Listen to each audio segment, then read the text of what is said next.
Hello दोस्तों, good morning. तो कैसे हैं आप सब। तो प्रश्नावली 2.1 का हमने पूरा कॉन्सेप्ट समझ लिया था, पूरा सवाल लगा लिया था और इस वीडियो में हम अब प्रश्नावली 2.2 की तरफ बढ़ेंगे। ठीक है। तो जैसा हम हमेशा से करते आए हैं कि हम कोई भी जब चैप्टर शुरू करते हैं तो पहले उस चैप्टर के जितने सवाल हैं, जिस नियम से लगते हैं, पहले वे सारे हम नियम और कॉन्सेप्ट समझते हैं। उसके बाद उस चैप्टर का 1 बाय 1 करके सवाल लगाते हैं। तो 2.2 का जो सवाल है, मतलब 2.2 में जितने भी सवाल हैं वे जिस नियम से लगेंगे, जिस कॉन्सेप्ट से लगेंगे, पहले वे सारा हम कॉन्सेप्ट समझते हैं। ठीक है। तो अगर आप 2.2 का सवाल देखेंगे तो बेसिकली 3 चीज़ों पर निर्भर है, मतलब 3 चीज़ों पर रन करेगा ये। तो पहले ये तीनों कॉन्सेप्ट समझ लेते हैं, उसके बाद 1 बाय 1 2.2 का सवाल हम लगाएंगे।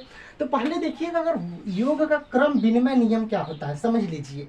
योग का क्रम विनिमय नियम कम्यूटेटिव प्रॉपर्टी ऑफ एडिशन। ठीक है। देखिए होगा क्या कि जैसे हम जानते हैं, जैसे कि 2 + 5 बराबर कितना होता है 7।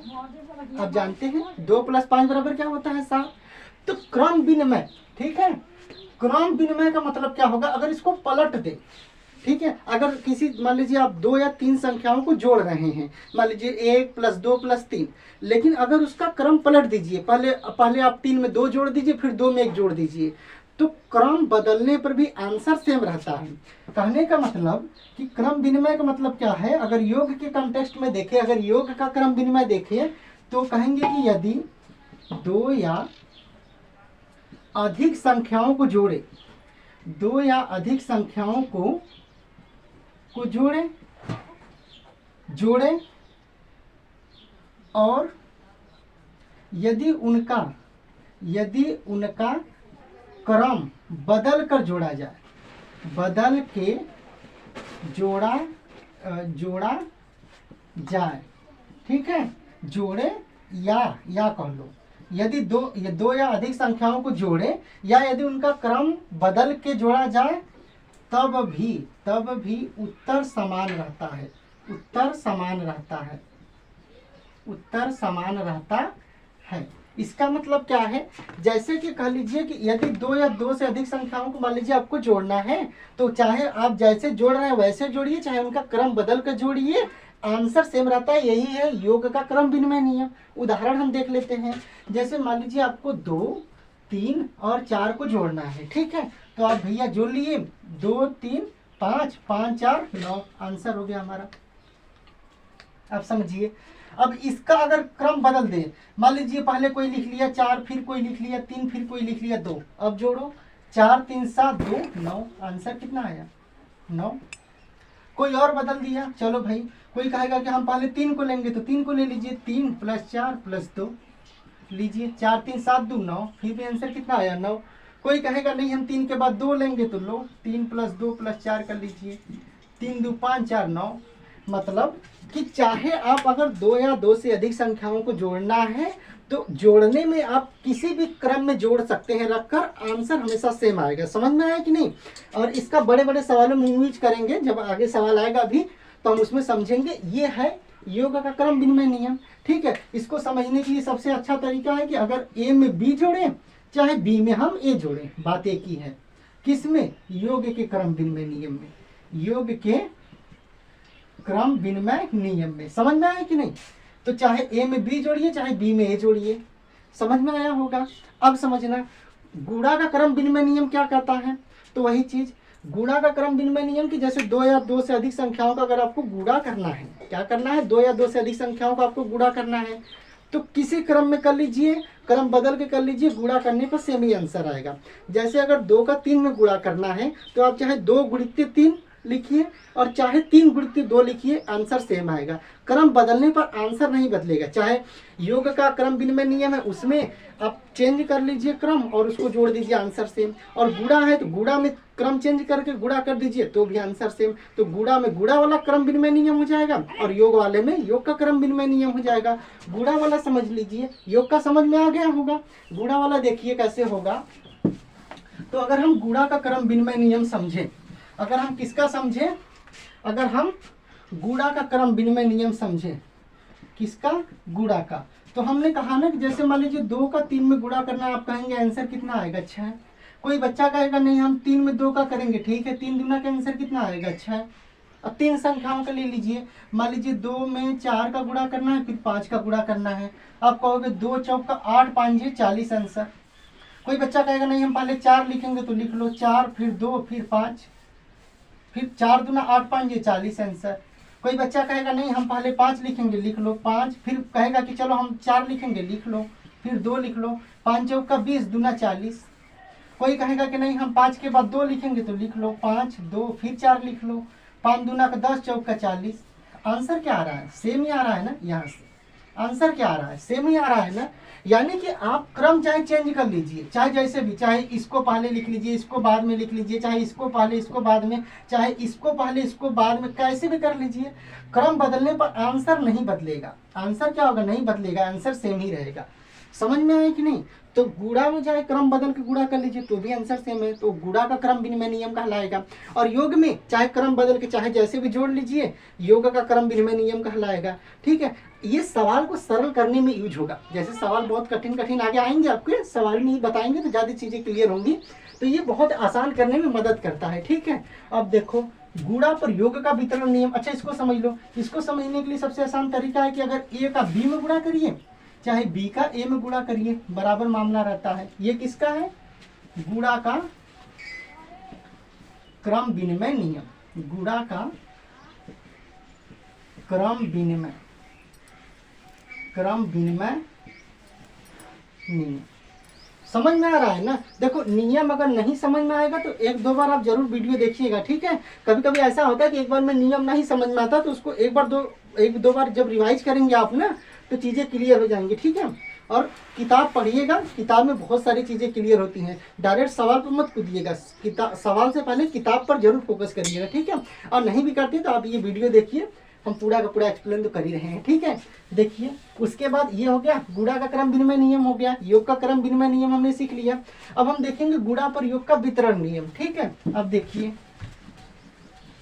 अब क्या होगा, गुणा पर योग का वितरण नियम। देखिए क्या होगा, गुणा पर योग का वितरण नियम। अच्छा, वितरण का मतलब क्या होता है? इंग्लिश देखिए यहाँ पे लिखा है ना, डिस्ट्रीब्यूट, डिस्ट्रीब्यूट ही लिखा है। ठीक है, तो डिस्ट्रीब्यूट का मतलब क्या होता है? बांटना। क्या होता है? बांटना। अब जैसे हम कहते कि 4 है, जैसे हम कहते कि 4 है, या समझो ना 12 है, क्या कहते हैं 12, तो 12 को बांट दीजिए 10 में और 2 में, किसी में बांट लीजिए, 5 और 5 और 2 में बांट लीजिए, 7 और 5 में बांट लीजिए, 6 और 6 में बांट लीजिए। समझ में आया कि नहीं? 11 और 1 में बांट लीजिए, 4 में बांटिए, 4 में बांटिए, फिर 4 में बांट लीजिए, 3 में बांटिए, 6 में बांटिए, फिर 3 में बांट लीजिए। भाई 12 को अगर हम कहते बांटने के लिए, तो आप डिस्ट्रीब्यूट तो कई चीज़ों में कर सकते हैं। कोई कहेगा हम 6 में बांटेंगे, ये भी मामला 12। कोई कहेगा हम 10 और 2 में बांटेंगे, ये भी मामला 12। कोई कहेगा हम 3 4 प्लस 3 में बांटेंगे, 3 3 6 4 10 ही हुआ। कोई कहेगा 2 और इसमें बांटेंगे, फिर भी मामला कितना होगा? 3 3 6 4 10 2 12, 12 हो गया। चाहे जैसे भी बांट लो। कोई कहेगा कि नहीं हम 4 में बांटेंगे, 4 में बांटेंगे, फिर 4 में बांटेंगे, लो फिर भी मामला 12। तो वितरण का मतलब क्या होगा? प्रसार की तरह से देखिए, वितरण का मतलब क्या होगा? बांटना। बांटने में जैसा भी आपको सुविधा हो बांट सकते हैं, लेकिन बांटा कैसे जाता है हम सवाल में समझेंगे। ये तो आपको एग्जाम्पल देकर समझा रहे कि पहले वितरण का मतलब समझ लीजिए। वितरण का मतलब बांटना। किसी भी संख्या को कैसे भी आप वितरण कर सकते हैं, मतलब बांट सकते हैं, जैसा सुविधा पड़े। ठीक है, अब समझिए गुणा पर योग का वितरण का नियम का मतलब क्या है कि ये जो योग का वितरण नियम है उस पर गुणा, उस पर क्या होगा? गुणा। कैसे होगा ये समझिए। जैसे ये आपको बांटने आया ना कि अगर 12 है तो उसको कैसे बांट सकते हैं, 13 है कैसे बांट सकते हैं, कोई भी संख्या हो, 400 500 1000 लाख करोड़ कुछ भी हो, कैसे बांट सकते हैं, आपको समझ में आया होगा। आगे देखना है आप। अगर समझिए, जैसे हम इसी को कहते हैं कि अगर हमें 4 का गुणा करना है 12 में, क्या करना है 12 में? आप कहोगे कि भैया 12 चौका 48 आंसर। ठीक है, कोई कहेगा कि नहीं इसको हम बांटेंगे, कोई कहेगा इसको हम बांट के करेंगे। तो 4 गुणे 12 को आप बांट सकते हैं 10 प्लस 2 में। ये योग का वितरण हो गया। ये योग का क्या हो गया? वितरण। अब इसको गुणा करिए तो 1 1 में गुणा करेंगे, 4 का 10 में प्लस 4 का फिर कैश में करेंगे 2 में करेंगे, तो 10 चौका 40 प्लस 4 दूना का 8 आंसर, 40 और 8 को जोड़ देंगे 48। समझ में आया कि नहीं? आ गया होगा। उसी तरह से समझिए, जैसे अगर मान लीजिए हम कह दें, अगर हम क्या कहते हैं, जैसे मान लीजिए हम कहते हैं कि आपको 102 में गुणा करना है 5 का। हम क्या कहते हैं? 102 में गुणा करना है 5 का। समझ में आया कि नहीं? इसको ऐसे भी लिख लीजिए, 5 गुणे 102 लिख लीजिए। अब आप क्या करेंगे भाई, अगर इसको गुणा करना है तो इसको हम क्या करेंगे, बांट देंगे। 102 को क्या करेंगे, हम बांटेंगे। 102 को बांटोगे तो 100 प्लस 2 में बांट लीजिए।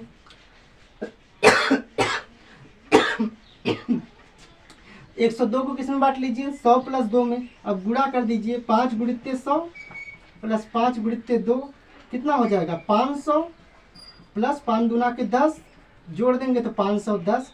अब देख रहे हैं ना, इतना कठिन देखने में गुणा लग रहा था 102 इंटू 5, लेकिन जैसे ही आप बांट के हल करें, मतलब आपने बांट कर हल किया, तो ये चीज़ें क्या होंगी, आसान। बस आपको अलग अलग गुणा करके दोनों को जोड़ना था, दोनों को जोड़ना था, ठीक है। तो इसको इस तरह से भी हम लिख सकते हैं कि अगर मान लीजिए कि a का गुणा करना है हमें b प्लस सी में गुणा करना है। किस में गुणा करना है, a का b प्लस सी में।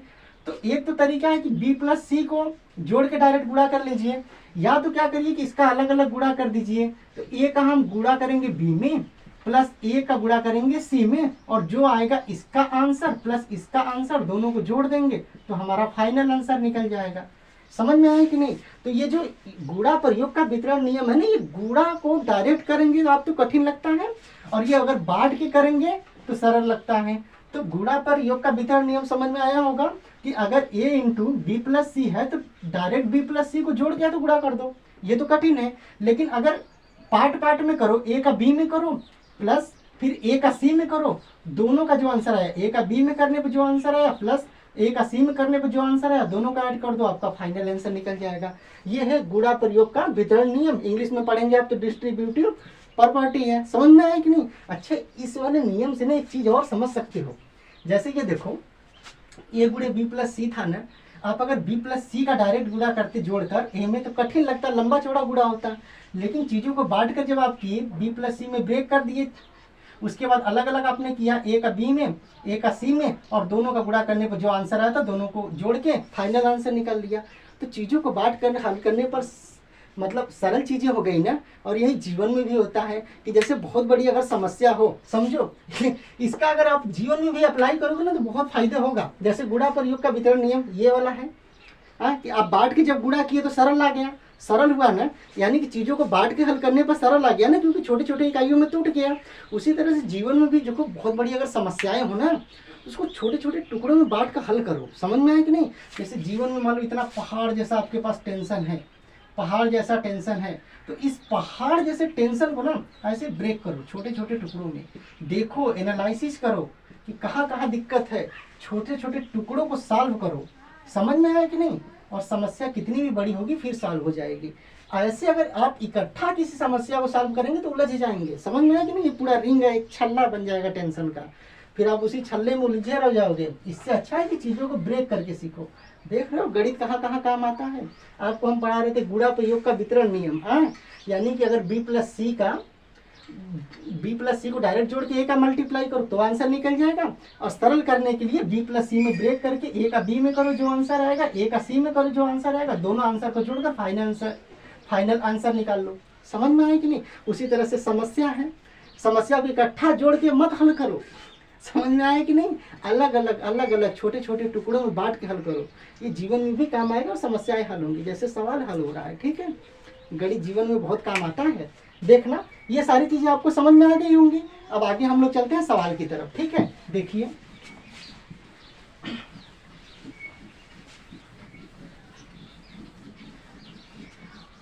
ठीक है, आगे देखिएगा। अब हम सवाल की तरफ चलेंगे। ठीक है, समझना।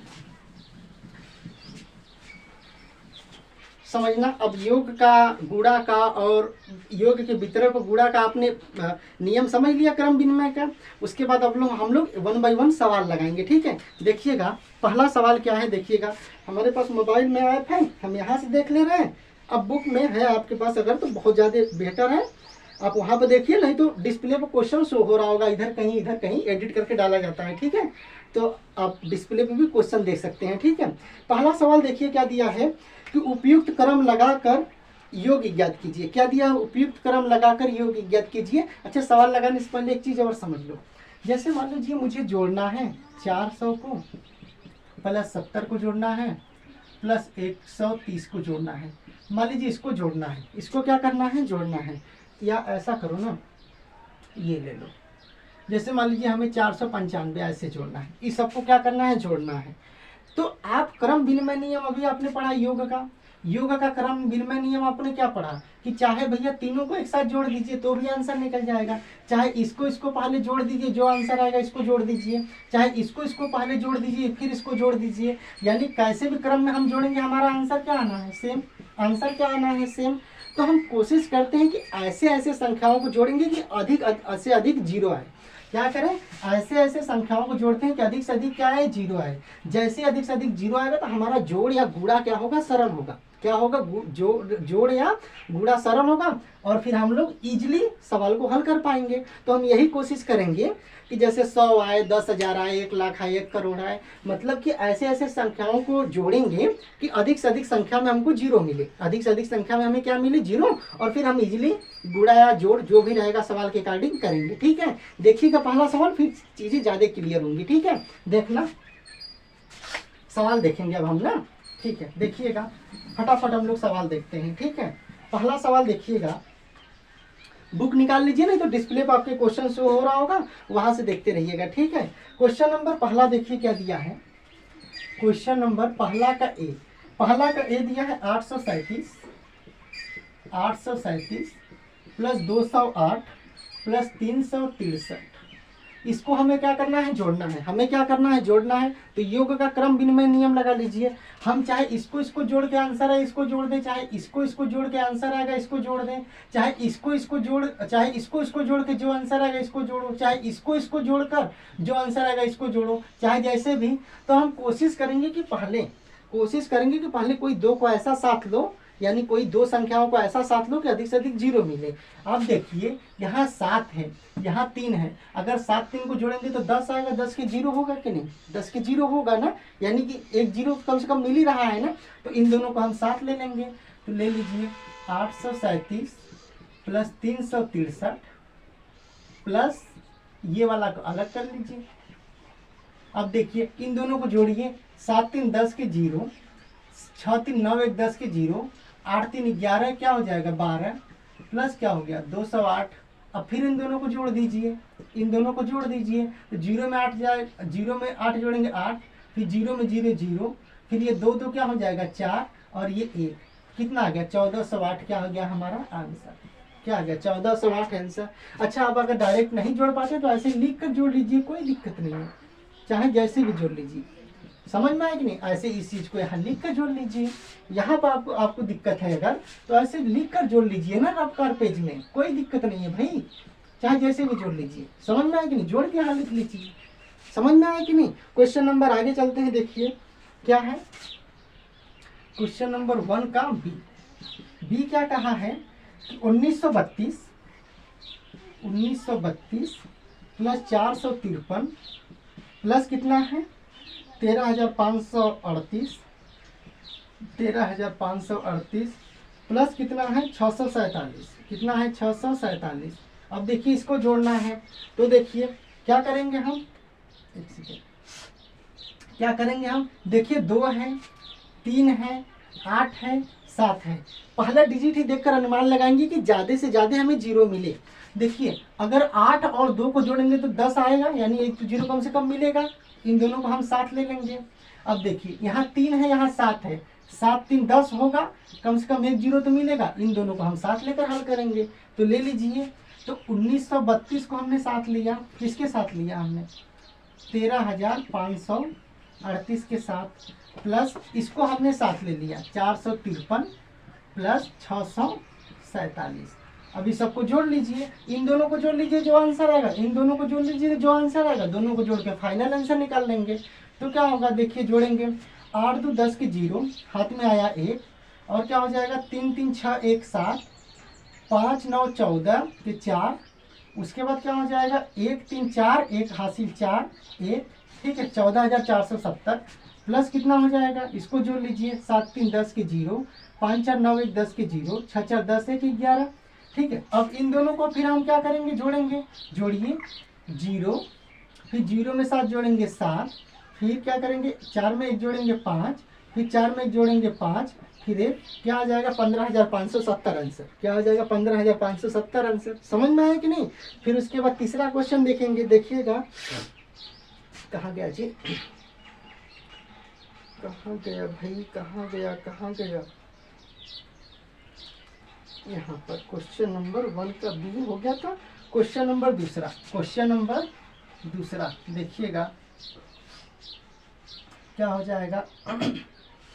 ठीक है, देखिए ये समझ में आया कि नहीं, सवाल समझ में आ रहा होगा ना। हाँ, कैलकुलेशन एक बार चेक कर लीजिएगा। 8 2 10 के 0, 3 3 6 1 7, सॉरी, हाँ 3 3 6 1 7, 9 9 5 14 के 4 हासिल लगा 1, 3 1 4 और 1 ये प्लस कितना हो गया 7 3 10 के 0, 5 4 9 1 10 के 0, 6 4 10 1 11, फिर दोनों को ऐड कर देंगे तो 0 7 हो जाएगा और 4 1 5 हो जाएगा, फिर 4 1 5 और 1। समझ में आया कि नहीं, ये कैलकुलेशन होगी। इसके आगे सवाल देखेंगे क्वेश्चन नंबर 2। देखिएगा क्वेश्चन नंबर दूसरा है। अब हमें गुणा करना है। क्या करना है, गुणा करना है। और गुणा का क्रम विनिमय नियम आपको सिखाया ही है, चाहे ए का बी में करिए चाहे बी का ए में करिए। और जैसे जोड़ में हम करते थे कि अधिकतम हमें 0 मिले, वैसे हम गुणा में करेंगे कि अधिकतम हमें क्या मिले 0, अधिकतम हमें क्या मिले 0। ठीक है, इसको आप स्क्रीनशॉट ले लीजिए, फिर आगे चलते हैं हम लोग। ठीक है, देखिए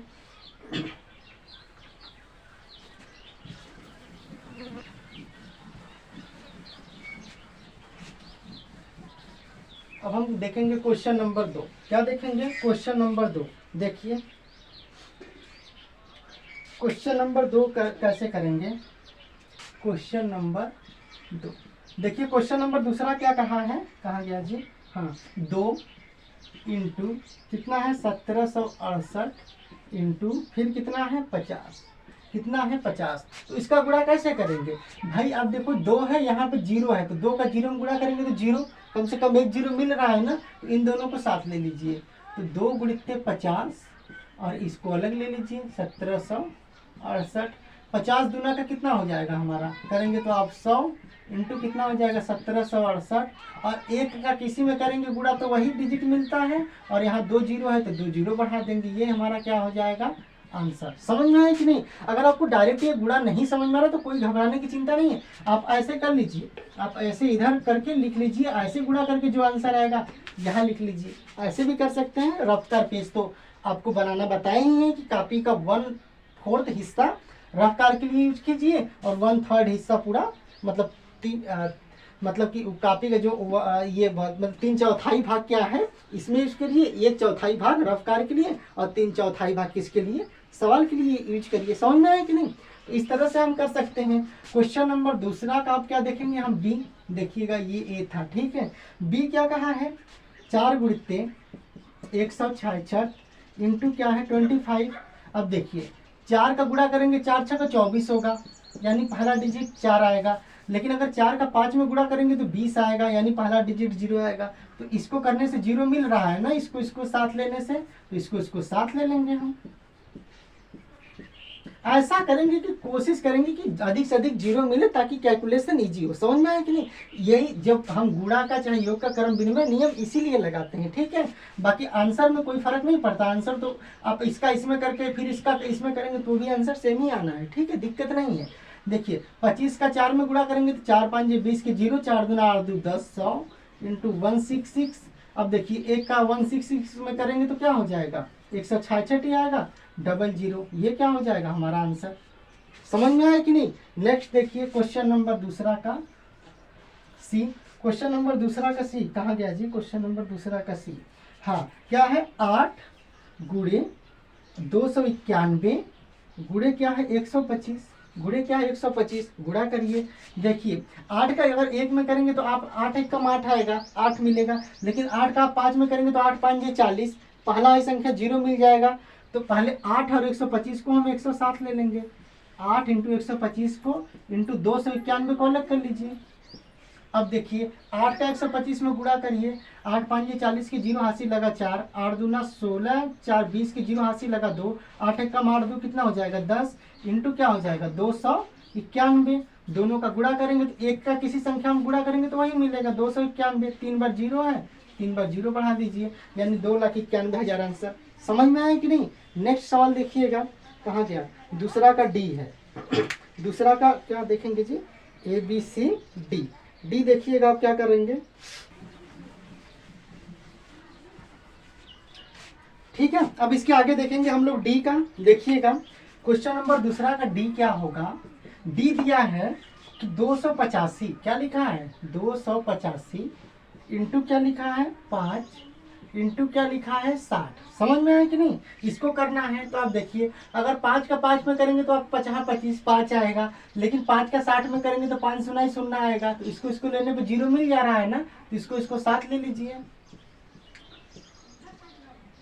इंटू 285 कितना हो जाएगा, इसका करेंगे गुणा तो क्या हो जाएगा 6 5 30 और एक 0 बढ़ा देंगे, इंटू क्या करेंगे 2 8 5, फिर क्या करेंगे 3 का इसमें गुणा करिए, 3 5 15 के 5, 3 8 24 1 25 के 5, 3 दूना 6 2 8 और 2 0 है, 2 0 बढ़ा दीजिए।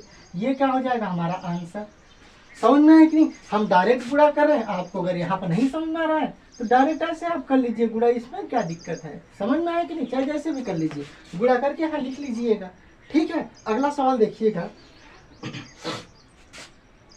क्या है, डी के बाद किसकी बारी आएगी, ई की। ई वाला क्या क्वेश्चन कहा है, 125 इंटू क्या है 40 इंटू क्या है 8 इंटू क्या है 25, ठीक है। अब देखिए 5 का अगर शून्य में गुणा करेंगे तो मिल जाएगा आपको, क्या बोलते हैं शून्य, और यहाँ 8 का 5 में गुणा करेंगे तो भी आपको शून्य मिल जाएगा, नहीं 0 मिल जाएगा। तो इस सबको साथ ले लेंगे, 125 इंटू 40 इंटू इसका साथ ले लीजिए 25 इंटू 8। चाहेंगे आप तो ऐसे भी ले सकते हैं, 8 5 40 होगा, इन दोनों को साथ ले लीजिए, और 5 शून्य शून्य इन दोनों को साथ ले लीजिए। चाहे जैसे भी क्रम बदल के हल करेंगे आंसर सेम ही आना है, ठीक है। इसीलिए तो हम गुणा का क्रम विनिमय नियम बताए थे, ठीक है। देखिए क्या हो जाएगा भाई, 4 का गुणा करेंगे तो 4 5 20 की 0, 4 दूना 8 2 10 की 0, 4 1 कम 4 1 5, लेकिन एक 0 पहले से था तो एक 0।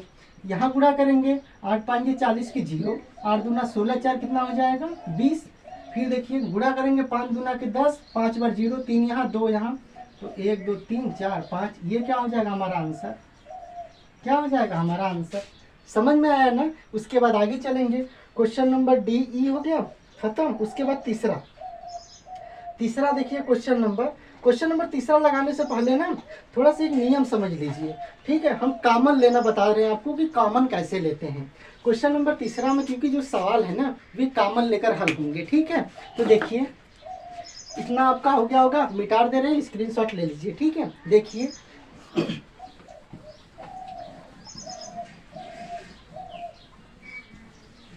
हम क्या सीखेंगे, कॉमन लेना। क्या सीखेंगे हम लोग, कॉमन लेना, ठीक है। कॉमन कैसे लेंगे ये समझिएगा, हम लोग कॉमन लेना सीखेंगे, ठीक है। कॉमन लेना, कॉमन कैसे हम लोग लेते हैं ये समझिए। देखिएगा अगर कॉमन लेना आप सीखेंगे, या तो इधर से ही देखिए ना, जैसे मान लीजिए कोई संख्या है, कॉमन का मतलब समझ लीजिए क्या होगा, कॉमन का मतलब समझ लीजिए क्या होगा, जो चीज दोनों में सम्मिलित हो, जो चीज दोनों या तीनों में क्या हो सम्मिलित हो, उसमें या छोटी से छोटी इकाई जो होती है वही कॉमन। छोटी से छोटी इकाई क्या होती है, कॉमन। कैसे होगा आप एग्जांपल के थ्रू समझिए। जैसे कोई सवाल है और सवाल कह दिया कि 5 में 8 का गुणा करना है और फिर 5 में आपको फिर 4 का गुणा करना है। आपको अगर ऐसे सवाल दे दिया, ठीक है, तो क्या करेंगे हम, 8 5 कितना कर देंगे 40 प्लस 5 चौका कितना कर देंगे हम 20, और दोनों को जोड़ देंगे तो आंसर कितना आ जाएगा हमारा 60।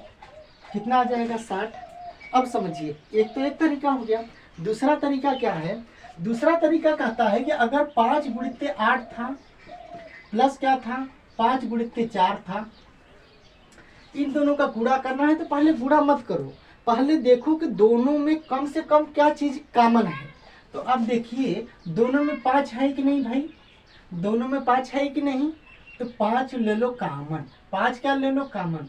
अब देखो दोनों में या पहले ना ऐसा संख्या लेगी तुमको 2 कॉमन 9 हो तब जाके इजी होगा। मान लीजिए 9 है, 5 का 9 में गुणा करना है, 5 का 4 में करना है, तो कॉमन कैसे लेंगे। तो देखिए 5 है, पहले यहाँ क्या करेंगे 5 कॉमन ले लीजिए, तो 5 का 5 इसमें भाग दिया जाता है, जो संख्या कॉमन लेंगे उसका इसमें भाग देंगे। तो देखिए दोनों में 5 था तो 5 ले लिया, 5 का इसमें भाग देंगे तो 5 से 5 कैंसिल, 9 बचा। प्लस 5 से 5 कैंसिल, 4 बचा। अब क्या कर लीजिए, 5 गुणित्य है बीच में, ठीक है, इन दोनों को जोड़ दीजिए, 9 4 कितना हो जाएगा 13। अब कर लीजिए तो 5 का 13 में गुणा करेंगे, यानी कि 5 का गुणा हम 13 में करेंगे तो कितना हो जाएगा 13 5 के 65 आंसर, 13 5 65 आंसर। दूसरा तरीका कहता है कि आप डायरेक्टली गुणा कर दीजिए, इसका इसमें गुणा करिए, इसका इसमें गुणा करिए, जो आएगा जोड़ दीजिए। यानी अगर इसको आप करना ही चाहें तो 5 9 45 हो जाएगा, प्लस 5 चौका कितना हो जाएगा 20, और दोनों को जोड़ देंगे तो 40 20 60, 5 कितना हो जाएगा 65। समझ में आया कि नहीं ये चीज? तो कॉमन लेकर हल करेंगे तो चीजें ज्यादा आसान हो जाएंगी, वैसे थोड़ी सी टफ होती है, वैसे थोड़ी सी क्या होती है, टफ चीजें होती हैं, ठीक है। अच्छा और एग्जाम्पल देख लीजिएगा, कभी कभी ऐसा होता है कि किसी भी जो मतलब 2 गुणा या 2 जोड़ दिया है उसमें 2 संख्याएं कॉमन हो जाती हैं। क्या होती हैं? 2 संख्याएं कॉमन हो जाती है, तो हमें दोनों को कॉमन लेना पड़ता है। वो कैसे लेंगे उसको भी देखिए। जैसे मान लीजिए सवाल है 4 गुणे 8, या ऐसे कर लीजिए 4 गुणे 9, ठीक है, प्लस क्या है 2 गुणे के 3। हमको ये क्या करना है, कैलकुलेशन करना है, हमें ये क्या करना है, कैलकुलेशन करना है। तो एक तरीका तो आपको ये है कि आप कर लीजिए 4 9 का 36 प्लस 2 तिहाई के 6, दोनों को जोड़ दीजिए, आपका आ गया 42 आंसर। कितना आ गया 42। एक तरीका क्या है कि आप इसको ऐसे ना करिए, इसको ऐसे ना करिए, यानी कि 4 गुणित 9 था प्लस क्या था 2 गुणित 3 था, ये सवाल था। आप कॉमन लीजिए, तो कॉमन कैसे लेंगे, पहले देखिए दोनों में, देखिए इसमें 4 है इसमें 2 है, तो 2 का भाग दोनों में चला जाएगा कि नहीं, तो 2 कॉमन हो गया। अब देखिए इसमें 9 है इसमें 3 है, 3 का भाग दोनों में चला जाएगा कि नहीं, तो 3 ले लीजिए। अब तो कोई संख्या है नहीं।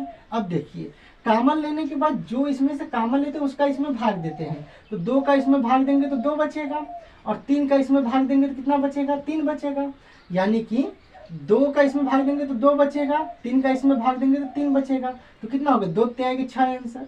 कितना आएगा 2 तिहाई के 6 आंसर। या तो ऐसे आपको कंफ्यूजन हो रहा होगा ना, डायरेक्ट सिखाते हैं यहाँ पर कॉमन लेना सिखाते हैं। देखिए कैसे होगा, जैसे ये था, या कोई संख्या और बताएं, ऐसा थी ना, थोड़ा बड़ा बड़ा डिजिट लो तो ज़्यादा समझ में आएगा। जैसे हमें अगर 2 ही संख्या का गुणा करना है, हमें मान लीजिए 4 का गुणा करना है आपको, या तो कैसे बताएं, कोई बहुत बड़ा डिजिट ले, 20 100 50 100 ऐसे ले लीजिए। जैसे हम कह दें कि 4 गुणित है 36 प्लस क्या है 4 का गुणा है 36 में, और देखिए 18 का गुणा है मान लीजिए 25 में, किस में है 25 में। ये सवाल हम कर दें, अब ज़्यादा समझ में आएगा आपको। समझ में आया कि नहीं? ऐसा सवाल 4 6 24, ये मान लीजिए 24 है, ये क्या है 24 है, ये सवाल है। अब आपको हम कह दें कि हल करना है 4 गुणित 36 24 गुणित 25। समझ में आया कि नहीं? इसमें थोड़ा सा कॉमन लेना आसान हो जाएगा, ज़्यादा समझ में आ जाएगा।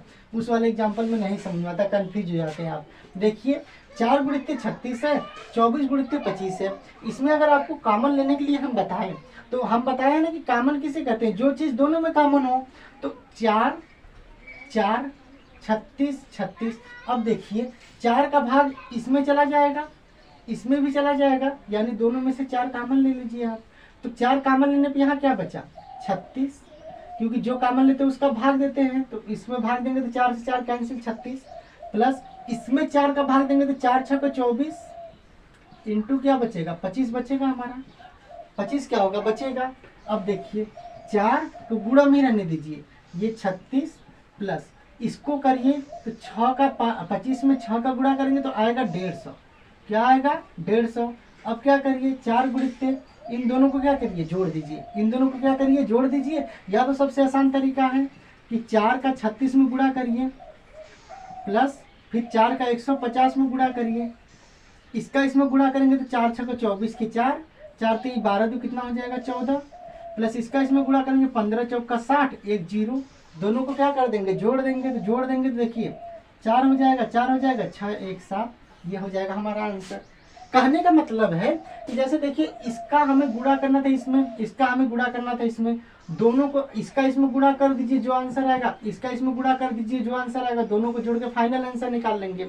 लेकिन अगर हम क्या करें कि इन दोनों में से जो सबसे छोटा चीज़ है, जो सबसे छोटा इकाई है, उसको कॉमन लेकर हल करेंगे, तो सिंपल सा सिर्फ समझिए कि सिंपल गुणा और सिंपल जोड़ से क्या निकाला जा सकता है, इसका फाइनल आंसर निकाला जा सकता है। तो हम ऐसे भी कर सकते हैं।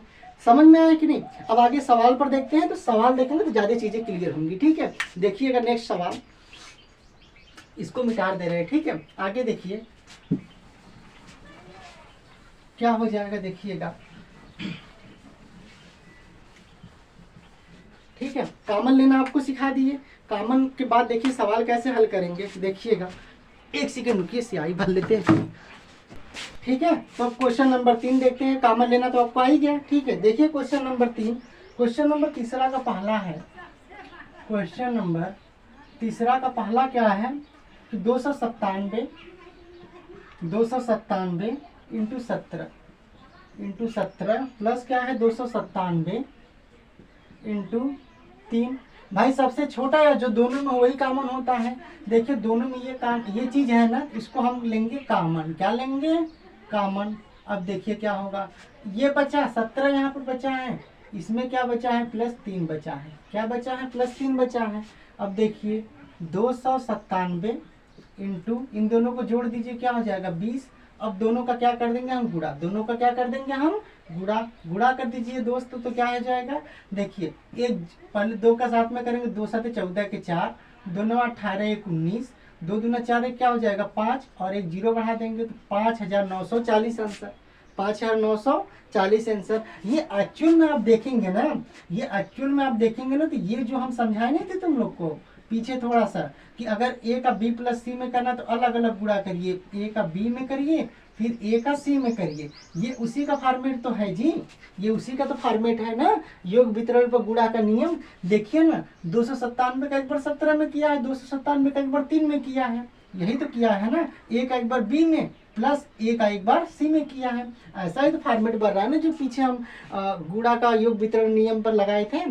ठीक है, तो यही वाला तो नियम है, वही नियम यहाँ काम कर रहा है। हम इस तरह से कैलकुलेशन करेंगे। ठीक है, देखिएगा उसके बाद कैसे होगा। नेक्स्ट सवाल देखिएगा, क्वेश्चन नंबर तीसरा का बी देखिए। क्वेश्चन नंबर तीसरा का बी क्या कह रहा है, 54,289, सॉरी 279 है, 89 नहीं है, 279 इंटू 92 इंटू क्या है 92 प्लस क्या है 8 इंटू 24, 8 इंटू क्या है 54, 289 वही है, और सॉरी 279 है जी, 89 नहीं है। ये सवाल हमको हल करना है। तो देखिए दोनों में एक ही चीज कॉमन है, एक ही चीज है ना, तो इसको कॉमन ले लेंगे। तो 54, 279। अब देखिए यहाँ पर क्या बचा 92 बचा, प्लस यहाँ पे क्या बचा 8 बचा। तो कॉमन लेने का मतलब क्या था, इसका इसमें भाग देंगे तो ये कैंसिल हो जाएगी, ये बचेगा। इसका इसमें भाग देंगे, ये कैंसिल हो जाएगी, ये बचेगा। अब देखिए क्या करेंगे हम, 54, 279 इंटू, दोनों को जोड़ देंगे तो आ जाएगा 100, और एक का किसी भी चीज में मल्टीप्लाई करते हैं तो वही नंबर मिलता है हमें 279, और ये क्या हो जाएगा 2 जीरो यहाँ बढ़ा देंगे, ये हो जाएगा हमारा फाइनल आंसर। क्या हो जाएगा? Final answer. उसी तरह से क्वेश्चन नंबर 3 देखेंगे। क्वेश्चन नंबर तीसरा का सी देखिए। क्वेश्चन नंबर तीसरा का सी कह रहा है, कहाँ गया जी, हाँ क्या है 3845 इंटू 5 इंटू क्या है 782। ये थोड़ा सा लंबा है, इधर से लिखिए। क्वेश्चन नंबर तीसरा का सी देखिएगा। क्वेश्चन नंबर तीसरा का सी क्या है, क्वेश्चन नंबर तीसरा का सी कहा है कि 3845 इंटू क्या है 5 इंटू क्या है 782 इज इक्वल टू कितना है, और प्लस कितना है 769 इंटू कितना है 25 इंटू कितना है 218। मतलब कि इतना का आपस में गुणा करना है प्लस इतना का आपस में गुणा करना है, फिर दोनों का आंसर जोड़कर फाइनल आंसर निकालना है। तो आप इधर देखिए, अगर ये तीसरा का सी नंबर डाले हैं सवाल का, ठीक है, देखिए इधर 3845 है, इधर कोई ऐसा संख्या कॉमन तो नहीं दिख रहा है, इधर 5 है, इधर 5 कॉमन तो कहीं नहीं दिख रहा है। लेकिन 25 को अगर आप 5 इंटू 5 में ब्रेक करेंगे यानी तोड़ेंगे तो हमें कॉमन दिखाई देगा। इसको पहले तोड़ें तो ये हो जाएगा 3845 इंटू 5 इंटू 782 प्लस, देखिए अगर हम 769 25 को हम लिख सकते हैं, यहाँ देखिएगा 5 गुणित 5 लिख सकते हैं, जहाँ 25 ही तो होगा, इंटू कितना हो जाएगा 218, कितना हो जाएगा 218। उसके बाद देखिए कितना हो जाएगा 3845 इंटू 5 इंटू 782 प्लस कितना हो जाएगा 5 का इसमें मल्टीप्लाई कर दीजिए, 5 9 45 के 5 5 6 30 4 34, ठीक है, 5 7 35 3 कितना हो जाएगा 38, कितना हो जाएगा 38 इंटू क्या हो जाएगा 5 इंटू क्या हो जाएगा 218। समझ में आया कि नहीं। अब हम क्या करेंगे कि देखिए 38 5 38 45 5 38 45 5 दोनों में है, तो ये कॉमन ले लेंगे हम, तो 38 45 इंटू 5 कॉमन ले लेंगे, तो हमारा क्या बचेगा देखिए, यहाँ बचेगा 782 और यहाँ क्या बचेगा 218, क्या बचेगा 218। इधर देखिएगा फिर क्या हो जाएगा 38 45 इंटू 5 इंटू इन दोनों को जोड़ दीजिए, 8 10 के 0,